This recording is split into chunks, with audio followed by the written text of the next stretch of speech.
Saya pasti pajak itu insentifnya harus dipertahankan lah ya.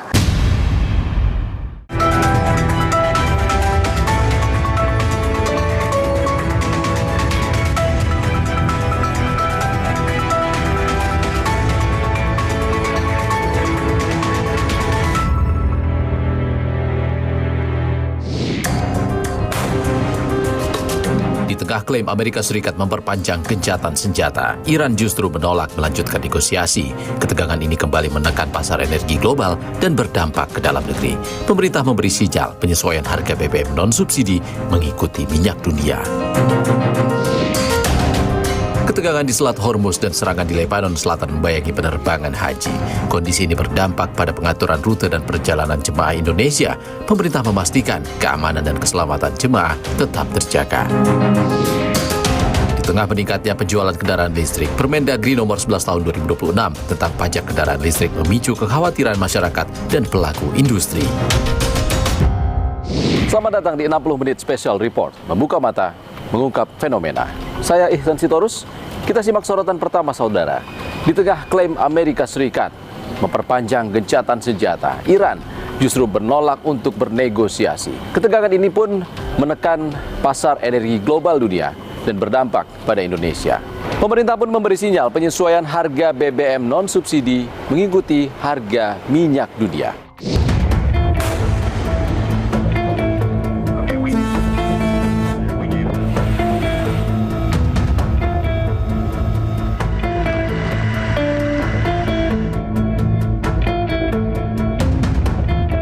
Warga Iran tumpah ke jalan usai pembicaraan di Islamabad dengan Amerika Serikat gagal.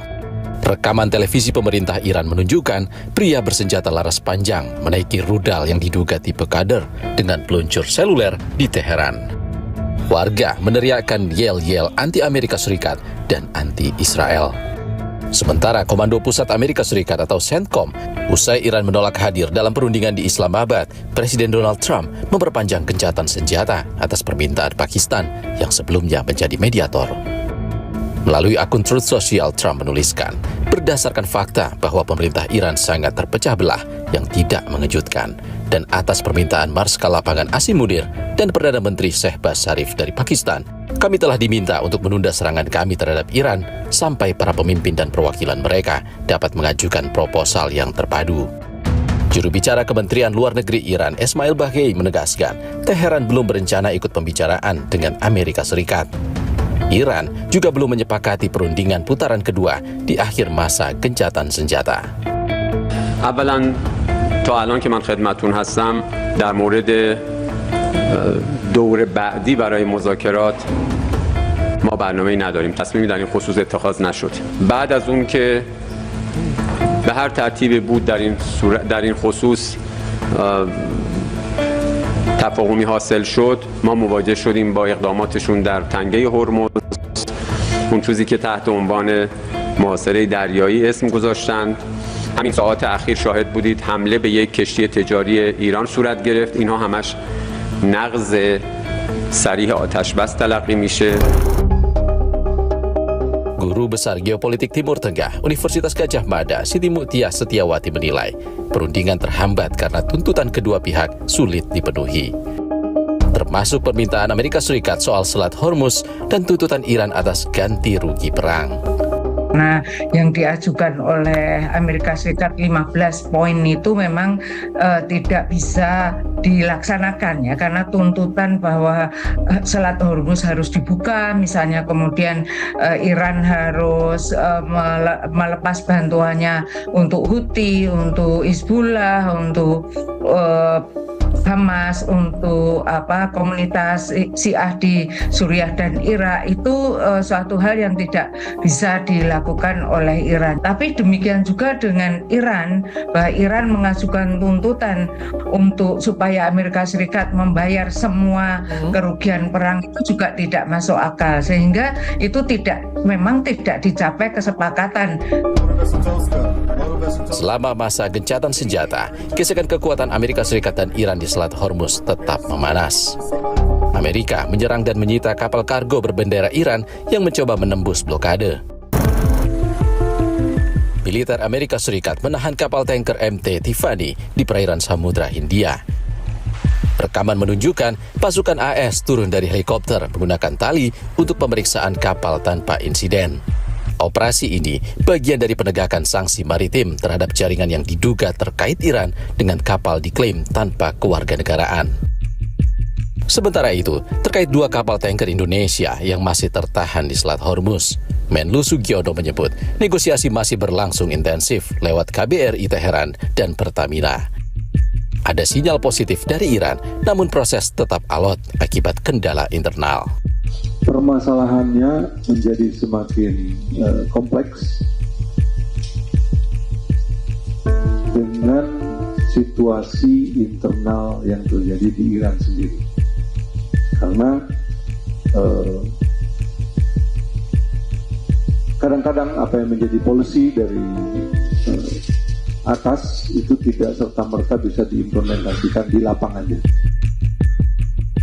Konflik Amerika Serikat dan Iran di Selat Hormuz mendorong potensi penyesuaian harga BBM non-subsidi. Setelah sebelumnya ada kenaikan harga untuk 3 jenis BBM beroktan tinggi, Pertamax Turbo, Pertamina Dex, dan Dex Lite, Menteri SDM Bahlil Lahadalia memberi sinyal kenaikan harga BBM non-subsidi akan mengikuti pergerakan minyak dunia. Kalau yang untuk BBM non-subsidi itu ada penyesuaian harga. Tahap pertama mungkin sekarang dilakukan seperti sekarang. Tahap berikutnya kita lihat penyesuaian. Kalau harganya turun, ya nggak naik. Tapi kalau harganya begini terus, ya mungkin pasti ada penyesuaian. Menteri SDM juga memberi sinyal kenaikan harga LPG non-subsidi, namun untuk LPG subsidi tidak ada kenaikan harga. Saya katakan bahwa kita mengatur harga yang pemerintah bisa menjamin untuk harganya nggak naik itu adalah yang bersubsidi. Sementara yang tidak bersubsidi itu dipakai oleh industri, restoran, hotel. Jadi itu memang tidak kita atur harganya, dia menyesuaikan dengan harga pasar. Pertamina Patraniaga melakukan penyesuaian harga LPG non-subsidi. Untuk tabung 12 kg dari Rp192.000 menjadi Rp228.000. Sementara tabung 5,5 kg menjadi Rp107.000 per tabung. Harga ini berlaku di Jawa, Bali, NTB, sementara wilayah lain menyesuaikan biaya distribusi masing-masing wilayah. Kenaikan harga LPG dikeluhkan para pelaku UMKM, terutama bagi yang menggunakan gas setiap hari, seperti usaha kuliner. Para pelaku usaha berharap harga kembali normal agar keuntungan mereka tidak tergerus biaya produksi. Kita harus menyesuaikan harga juga kan, karena semua naik, tidak cuma gas LPG aja yang naik, barang lain juga naik. Jadi kami menyesuaikan harga, naik harga per 2.000 gitu per bungkus. Kenaikan harga minyak dunia ikut mengerek harga plastik. Dampaknya meluas ke berbagai sektor, memicu kenaikan harga beras, minyak goreng, hingga gula. Untuk menekan lonjakan harga plastik, Kementerian Perdagangan akan mengimpor bahan baku plastik dari India. Pak Menteri juga sudah menyampaikan bahwa kita sedang sourcing untuk impor dari beberapa wilayah. Kita lagi coba masuk dari, kalau tidak salah, India ya. India sebagai salah satu sumber juga. Jadi mudah-mudahan itu bisa menstabilkan harga, tapi selebihnya kami juga menghimbau agar para pelaku usaha untuk juga melihat alternatif lainnya di luar plastik yang bisa dipergunakan. Ketidakpastian gencatan senjata dan penolakan Iran untuk negosiasi menekan pasar energi global. Dampaknya terasa di dalam negeri, dari potensi kenaikan BBM non-subsidi hingga harga komoditas yang berpotensi menambah beban masyarakat. Saudara, ketegangan di Selat Hormuz dan serangan di Lebanon Selatan membayangi perjalanan haji tahun 2026. Bagaimana dampaknya kepada jemaah haji Indonesia? Selengkapnya usai jeda di 60 menit Special Report. Namun kita tidak menutup kata bahwa perjalanan ini berlangsung di tengah dinamika global, termasuk meningkatnya konflik di Timur Tengah. Saudara, ketegangan di Selat Hormuz dan serangan di Lebanon Selatan berdampak pada perjalanan ibadah haji. Ini pun berpengaruh kepada rute perjalanan haji jemaah Indonesia. Namun, pemerintah memastikan keamanan dan keselamatan para jemaah haji Indonesia tetap terjaga. Di tengah perpanjangan gencatan senjata yang diklaim sepihak oleh Amerika Serikat, Angkatan Laut Iran mencegat dan membawa 2 kapal ke perairan teritorialnya karena diduga melanggar aturan di Selat Hormuz. Garda Revolusi Iran menyebut kapal tersebut adalah MSC Francesca yang diklaim terafiliasi dengan Israel dan Epaminondas. Garda Revolusi Iran menyatakan 2 kapal tersebut kini berada dalam penguasaan pasukan dan telah dibawa ke Iran. Sementara, serangan udara Israel di Lebanon Selatan pada Rabu waktu setempat menewaskan seorang jurnalis Lebanon. Jurnalis itu tewas di sebuah rumah yang jadi tempat berlindung saat meliput perang Israel-Hizbullah. Surat kabar harian Al-Akhbar menyebut wartawannya, Amal Khalil, tewas di desa Al-Tiri, Lebanon Selatan. Sebelum gencatan senjata berlaku, tentara Israel melakukan operasi ke infrastruktur Hizbullah di Dibit, Lebanon Selatan. Selama operasi, Israel mengklaim telah menghancurkan 70 target dan melumpuhkan lebih dari 20 anggota Hizbullah. Militer Israel menegaskan akan terus menjalankan operasi untuk memperkuat garis pertahanan di Lebanon Selatan. Di tengah eskalasi konflik Timur Tengah, pemerintah pastikan keamanan jemaah haji. Presiden Prabowo Subianto menugaskan Kementerian Haji dan Umroh menjamin keselamatan selama musim haji 2026. Sebuah kehormatan sekaligus tanggung jawab yang kami emban dengan penuh kesungguhan. Namun kita tidak menutup kata bahwa perjalanan ini berlangsung di tengah dinamika global, termasuk meningkatnya konflik di Timur Tengah. Situasi ini tentu menghadirkan kekhawatiran baik bagi pemerintah maupun bagi keluarga yang melepas. Pemerintah pun melakukan mitigasi rute penerbangan. Rute sebelumnya yang melintasi Teluk Persia kini dialihkan melalui wilayah udara Mozambik, Somalia, dan Ethiopia menuju Mesir. Selanjutnya melintasi Laut Merah hingga mendarat di Arab Saudi. Pengalihan rute ini berdampak pada bertambahnya durasi perjalanan udara jemaah. Koordinator keberangkatan Jemaah Haji Kemenak Nunukan, Asdar, menyebut waktu tempuh bertambah hingga 3 jam lebih lama dari biasanya. Total kelompok terbang atau kloter Jemaah Haji Indonesia tahun ini mencapai 525 kloter dari seluruh wilayah tanah air. Dari jumlah itu, sebanyak 277 kloter di 10 embarkasi dilayani oleh maskapai Garuda Indonesia. Sementara 248 kloter di 6 embarkasi lainnya menggunakan layanan Saudi Airlines. Blokade Selat Hormuz turut berdampak pada kenaikan harga aftur. Pemerintah menghitung biaya penerbangan melonjak dari 6,69 triliun menjadi 8,46 triliun rupiah. Meski terjadi pembengkakan anggaran, pemerintah memastikan tak dibebankan kepada jemaah.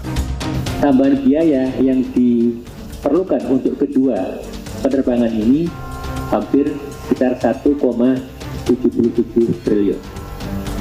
Ya, karena kita juga agak kelabakan ini, kami lapor kepada Presiden mengatakan apapun yang terjadi, penambahan ini jangan dibebankan kepada jamaah. Sementara itu, sebanyak 5.997 jemaah haji Indonesia kloter pertama telah mendarat di Bandara Amir Muhammad bin Abdul Aziz, Madinah. Kloter ini berasal dari berbagai embarkasi, diantaranya Yogyakarta, Jakarta, Medan, Lombok, Solo, dan Makassar.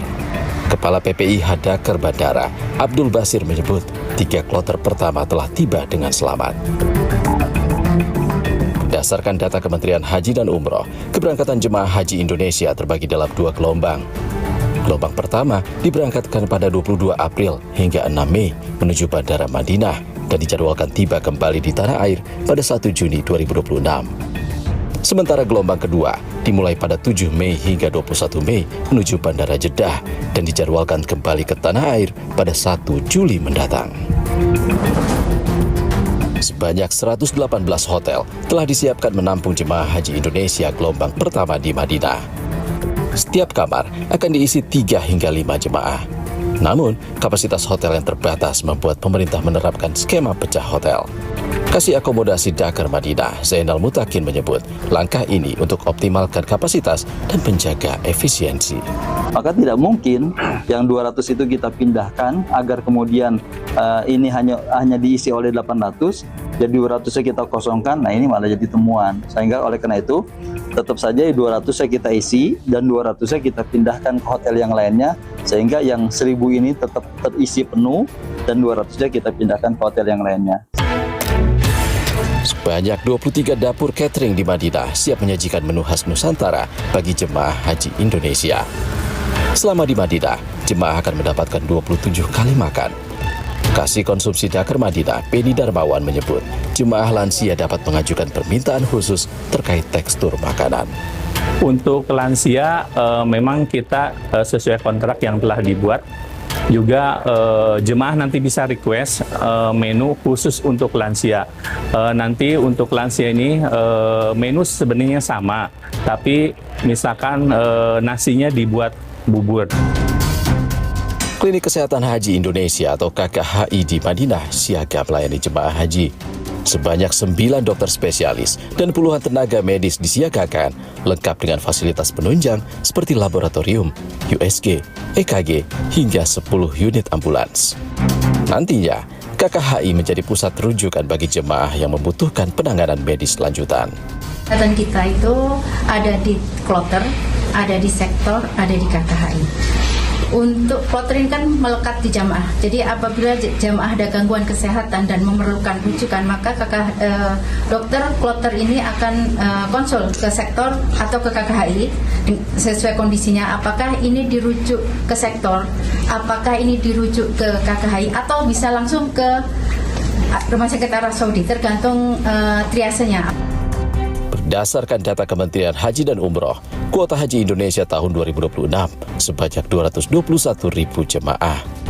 Sebanyak 92% atau sekitar 203.320 merupakan jemaah reguler. Sementara 8% sisanya atau sekitar 17.680 adalah jemaah haji khusus. Sementara itu, menyambut musim haji 2026, Kerajaan Arab Saudi mengangkat kain kiswah Ka'bah setinggi 3 meter. Bagian bawah Ka'bah ditutupi kain panjang yang mengelilinginya. Tak hanya melambangkan kesucian dan kesetaraan, pemasangan kain putih juga bertujuan melindungi dari kerusakan akibat padatnya jemaah. Prosesi ini menjadi simbol kesiapan pelayanan haji seluruh dunia. Harapan dipanjatkan agar negosiasi antara Amerika Serikat dan Iran maupun perundingan Lebanon dan Israel memberi kabar baik agar aktivitas penerbangan dan ibadah haji dapat berlangsung lebih aman, lancar, dan damai. Saudara, pemerintah kenakan pajak kendaraan listrik sama seperti kendaraan konvensional. Selengkapnya usai jeda di 60 menit Special Report. Ekspektasi saya pasti pajak itu insentifnya harus dipertahankan lagi. Saudara, ketegangan di Timur Tengah kian mendorong percepatan elektrifikasi kendaraan, dampak krisis energi minyak. Namun aturan baru menetapkan kendaraan listrik tetap dikenai pajak, sama seperti kendaraan konvensional. Saya sangat bangga kita sekarang di Indonesia punya kemampuan untuk produksi bus dan truk dari listrik. Ini sangat-sangat penting dan memang rencana kita, saya berharap di tahun 2028 kita akan produksi secara besar-besaran mobil sedan dari listrik. Listrifikasi, memakai listrik untuk tidak lagi memakai terlalu banyak BBM dari fosil, dari karbon.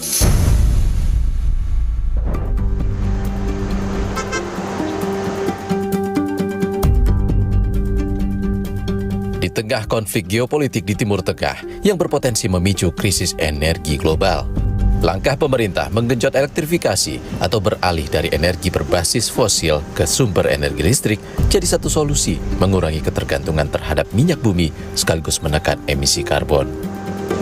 Kendaraan listrik seperti mobil listrik pun kini makin dilirik. Selain hemat energi, mobil listrik pun dinilai ramah lingkungan. Hal inilah yang membuat Yanti Tarunajaya tertarik beralih dari mobil konvensional berbahan bakar minyak ke mobil listrik.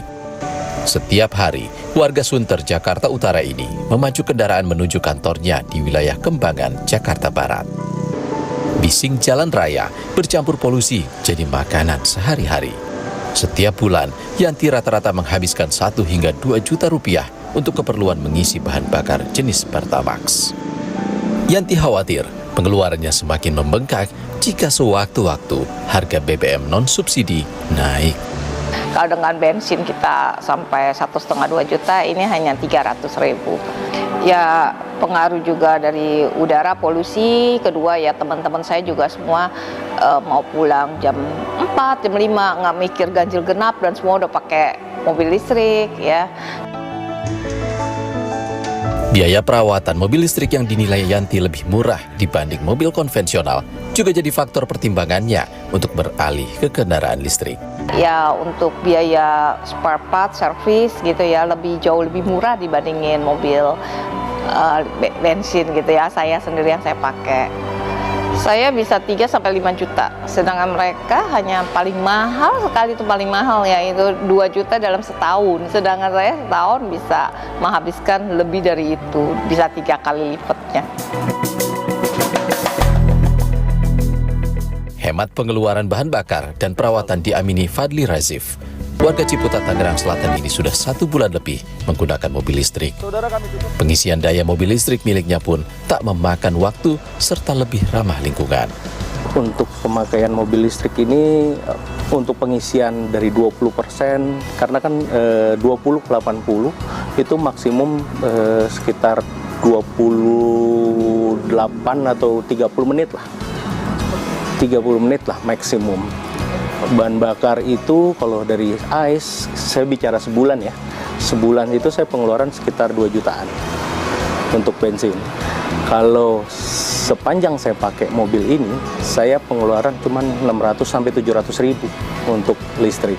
Tapi kalau dari non financial ya itu kita mengurangi emisi, polusi udara, polusi suara. Pemerintah sebelumnya memberi insentif untuk kendaraan listrik. Melalui Peraturan Menteri Keuangan Nomor 12 Tahun 2025, insentif diberikan bagi produsen kendaraan bermotor listrik berbasis baterai atau KBLBB berupa PPN ditanggung pemerintah atau PPN DTP untuk mobil dengan tingkat komponen dalam negeri atau TKDN minimal 40%, serta potongan pajak penjualan atas barang mewah PPN BM 0% untuk mobil listrik atau hybrid tertentu. Sementara, bagi pembeli yang merupakan konsumen akhir, insentif PPN DTP yang diperoleh adalah sebesar 10% dari tarif PPN yang berlaku sebesar 12%, sehingga konsumen hanya membayar PPN sebesar 2% dari nilai transaksi penjualan mobil listrik yang memenuhi KBLBB tersebut. Pembeli juga menikmati pengurangan pajak kendaraan bermotor atau PKB, serta bea balik nama kendaraan bermotor atau BPNKB, serta insentif non-fiskal seperti bebas ganjil genap dan subsidi tarif pengisian daya. Insentif ini berlaku hingga akhir 2025. Bagi calon pembeli kendaraan listrik seperti Yanti, stimulus yang dirancang untuk mengurangi beban pajak diharapkan tetap berlanjut demi mendukung peralihan ke kendaraan listrik. Ya, saya sih mengharapkan tetap pemerintah mensupportnya ya. Ya, menurut saya sih harus tetap dilanjutkan karena kan untuk ramah lingkungan juga sangat penting ya, polusi udara segala. Dan yang kedua juga dari segi bahan bensin itu kan pasti kita nggak bisa tahan, subsidi terus pasti akan naik ya. Sedangkan listrik kan lebih ya terjangkau lah, itu aja. Senada dengan Yanti, Fadli berharap dukungan kebijakan seperti insentif pajak terus berlanjut karena dinilai meringankan biaya dan menjadi faktor penentu agar masyarakat beralih ke kendaraan listrik. Ekspektasi saya pasti pajak itu insentifnya harus dipertahankan ya.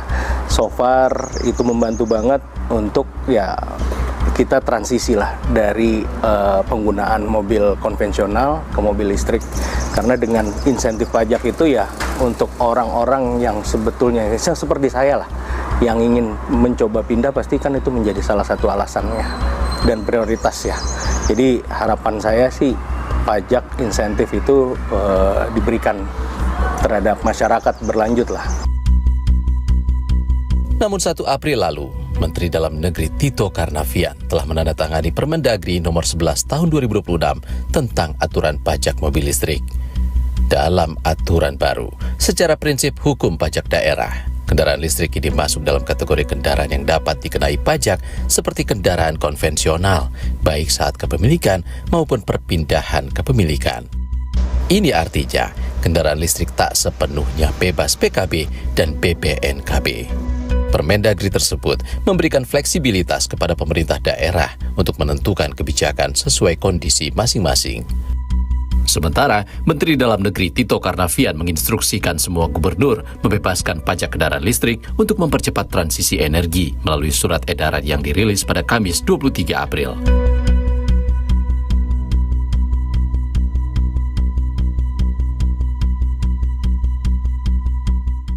Kepala Pusat Penerangan Kementerian Dalam Negeri, Penny Irawan, menjelaskan jika pajak kendaraan listrik tetap diurus oleh pemilik untuk memperpanjang STNK, namun tak perlu bayar tagihan atau gratis.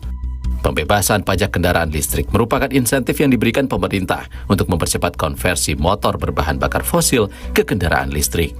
Setiap pemilik kendaraan listrik tetap mengurus perpanjangan, pajak tetap diurus tapi tidak ditagihkan. Ini diberi insentif dibebaskan menjadi 0. Sementara, Menteri Keuangan Purbaya justru menyebut tidak ada perubahan dibanding skema pajak sebelumnya.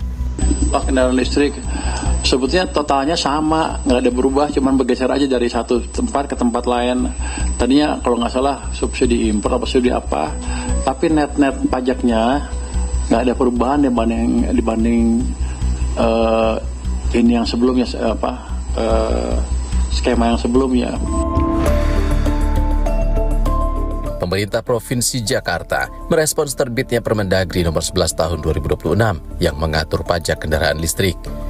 Gubernur DKI Jakarta Pramono Anung menyebut tengah menyiapkan aturan turunan untuk menyesuaikan kebijakan tersebut di tingkat daerah.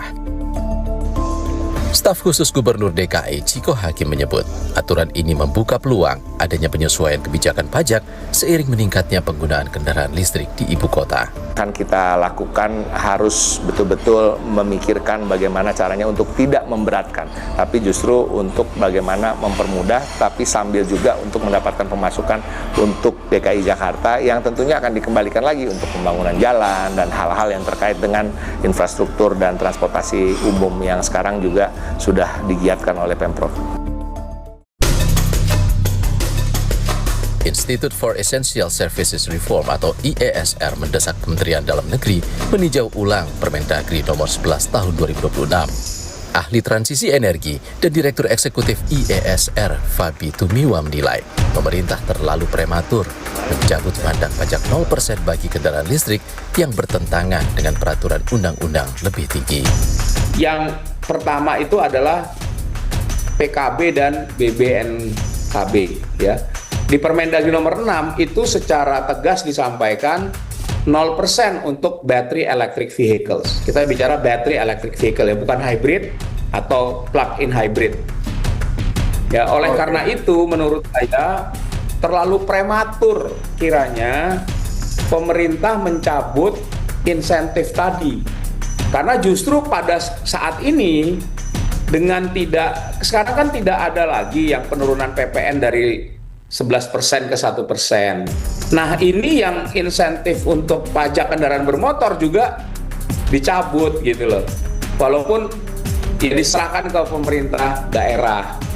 Ini menjadi pukulan ganda sebenarnya bagi EV yang baru mulai naik pasarnya, tapi kemudian pemerintah menciptakan ketidakpastian melalui peraturan ini. Fabi menyebut, jika insentif pajak dikurangi atau bahkan dihapus tanpa penyesuaian, berpotensi akan memengaruhi minat masyarakat untuk beralih ke kendaraan listrik. Yang jelas minat orang untuk membeli kendaraan listrik bisa jadi menurun. Kenapa kita membeli kendaraan listrik? Karena dirasakan bahwa total cost of ownership gitu, atau biaya kepemilikan kendaraan listrik itu lebih rendah dibandingkan dengan kendaraan BBM. Itu salah satunya. Nah, dan rendahnya itu karena ada pembebasan pajak gitu ya. Calon konsumen dan konsumen mobil listrik kini perlu menghitung ulang biaya yang harus dikeluarkan untuk memiliki mobil listrik. Sebagai contoh, mobil listrik setara dengan harga Rp279,9 juta on the road Jakarta, misalnya, berpotensi dikenai bea balik nama kendaraan bermotor atau BPNKB sekitar 10 hingga 12% di daerah yang tidak lagi memberikan insentif penuh. Dengan skema itu, biaya bea balik nama di awal pembelian bisa mencapai kisaran Rp28 juta hingga Rp33 juta. Selain itu, pemilik kendaraan juga harus membayar pajak tahunan. Besarannya bervariasi tergantung kebijakan provinsi masing-masing. Di daerah tanpa insentif penuh, bisa mencapai sekitar 3 juta hingga 5 juta per tahun. Pengamat ekonomi Institute for Development of Economic and Finance, Abra Talatov menilai, pembangunan infrastruktur penunjang ekosistem kendaraan listrik juga harus terus digenjot. Karena konsumen juga tentu akan melihat sejauh mana dukungan infrastruktur, ya khususnya SPKLU, ya agar mereka juga bisa dengan nyaman menggunakan kendaraan listrik dengan adanya jaminan tadi lokasi-lokasi charging station yang lebih banyak dan lebih merata. Di sisi yang lain, investasi untuk SPKLU itu juga tentu melihat juga bagaimana kecepatan konsumen adopsi mobil listrik. Jadi memang dua-duanya harus didorong secara bersamaan. Makanya menjadi semakin relevan pemberian insentif kendaraan listrik ini sebetulnya untuk mendukung ekosistem tadi.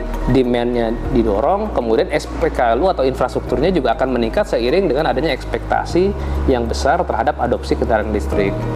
Di tengah ancaman krisis energi global dan tekanan perubahan iklim, Indonesia telah menunjukkan komitmen untuk beralih menuju ke energi yang lebih bersih dan berkelanjutan. Jangan sampai ambisi besar transisi energi justru mengalami kemunduran karena kebijakan yang tidak selaras. Namun untuk menjaga daya beli dan transisi kendaraan listrik, pengamat menilai pemerintah daerah perlu memberikan kompensasi atau insentif bagi kendaraan listrik. Selengkapnya usai jeda.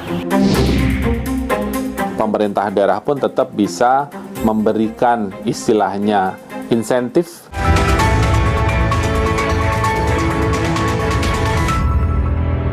Penjualan kendaraan listrik, Permendagri nomor 11 tahun 2026 tentang pajak kendaraan listrik justru memicu kekhawatiran para konsumen dan industri.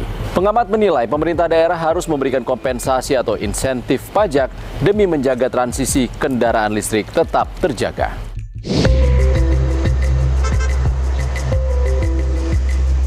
Kehadiran mobil listrik semakin diminati masyarakat. Berdasarkan data Gabungan Industri Bermotor Indonesia atau GAIKINDO, penjualan kendaraan listrik berbasis baterai mencapai lebih dari 100.000 unit sepanjang tahun 2025. Angka ini melonjak 141% dibandingkan tahun 2024 yang berada di level 43.000 unit, sekaligus menyumbang 12,9% dari total wholesales otomotif nasional.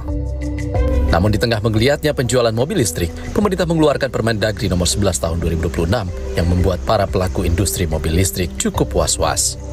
Pasalnya, peraturan ini dianggap berpotensi menurunkan minat masyarakat untuk beralih ke mobil listrik. Chief Executive Officer Finvest Indonesia, Karyanto Harjo Sumarto, menyebut pemerintah daerah bisa memberikan kompensasi pengenaan pajak yang kompetitif agar transisi energi melalui kendaraan listrik tetap berlanjut. Nah, tentu harapan kami pemerintah daerah pun tetap bisa memberikan istilahnya insentif ya baik itu fiskal maupun non fiskal terhadap mobil listrik. Kalaupun misalnya ada PKB BNKB juga tetap lebih kompetitif dibandingkan misalnya combustion engine. Kenapa seperti itu? Karena dengan mobil listrik ini terjadi penghematan ya, misalnya subsidi bahan bakar minyak dan sebagainya udah otomatis pasti akan turun. Sehingga itu perlu dikompensasi dengan adanya misalnya pengenaan pajak yang lebih kompetitif supaya transisi ini tetap terjadi dan tidak terjadi perlambatan dibandingkan apa yang sudah terjadi di tahun sebelumnya menuju kendaraan listrik. Hingga akhir tahun 2025, pemerintah Indonesia memberikan berbagai insentif bagi pelaku industri mobil listrik.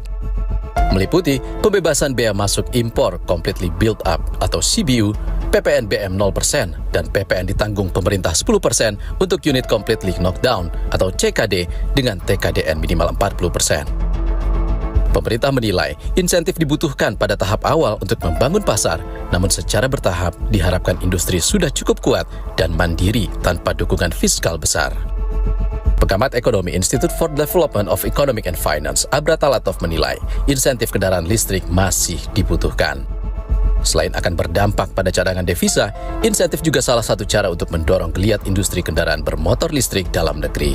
Menariknya adalah pemberian insentif kendaraan listrik di satu sisi memang kan ini dianggap sebagai cost ya, biaya yang pemerintah keluarkan. Tetapi di sisi yang lain sebetulnya itu juga punya dampak positif. Yang pertama, ketika nanti terjadi shifting ya pengguna kendaraan konvensional ke kendaraan listrik, artinya kan kebutuhan untuk BBM juga akan mengalami penurunan. Nah, ketika penurunan BBM ini terjadi, artinya alokasi subsidi BBM itu juga berpotensi menurun. Yang kedua, kebutuhan kita untuk importasi BBM juga menurun. Artinya kan kebutuhan untuk cadangan devisa ataupun nilai kurs itu juga akan bisa lebih stabil. Nah, yang berikutnya juga dampak yang bisa dinikmati adalah dari sisi industri otomotif, khususnya industri otomotif untuk EV.